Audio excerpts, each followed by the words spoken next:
Hi అండి, welcome to couple cooking. ఈరోజు నేను చూపించబోయే రెసిపీ పెసరకట్టు. పెసరకట్టు అంటే ఇలాంటి పెసరకట్టు మాత్రం ఎవ్వరు చేసుకోరండో. ఈ సమ్మర్ సీజన్లో ఇలా కనుక మీరు చేసుకున్నట్లయితే తినడం కాదు, ఏకంగా తాగేస్తారు. జలుబు దగ్గుగా ఉన్నప్పుడు, నోరు బాగోనప్పుడు ఇది చేసుకుని తింటే చాలా చాలా బాగుంటుందండి నోటికి. మరి ప్రొసీజర్ చూసేద్దామా?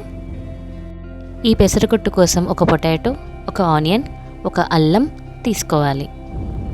నెక్స్ట్ మనం ఒక 1 టీ గ్లాస్ పెసరపప్పు తీసుకొని బాగా వాష్ చేసుకోవాలండి కుక్కర్లో.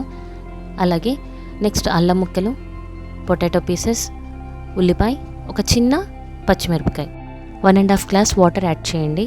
1 టీ స్పూన్ సాల్ట్, కొంచెం పసుపు యాడ్ చేసి ఒకసారి కలిపి మూత పెట్టి విజిల్స్ రానివ్వండి. విజిల్స్ కంప్లీట్ అయిన తర్వాత మీరు మూత తెరిచి ఓపెన్ చేస్తే ఈ విధంగా ఉంటుంది. కొంచెం మ్యాష్ చేసుకోండి కవ్వంతో కానీ గెరెట్తో కానీ.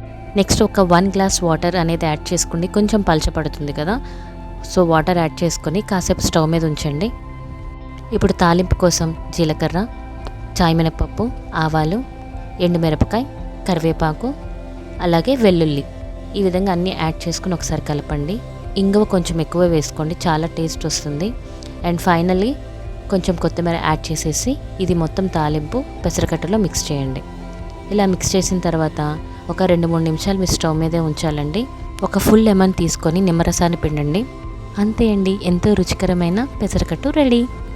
ఈ లెమన్ జ్యూస్ వల్ల అండ్ పొటాటో ఆనియన్స్ వల్ల మనకి పెసరకట్టు చాలా చాలా టేస్ట్ వస్తుందండి. ట్రై చేయండి. మీకు కనుక ఈ వీడియో నచ్చినట్లయితే నాకు సపోర్ట్ చేయండి. అలాగే నా ఛానల్ని సబ్స్క్రైబ్ చేసుకోండి అండ్ లైక్ చేయండి, షేర్ చేయండి, మర్చిపోవద్దు. Thank you so much for watching this video.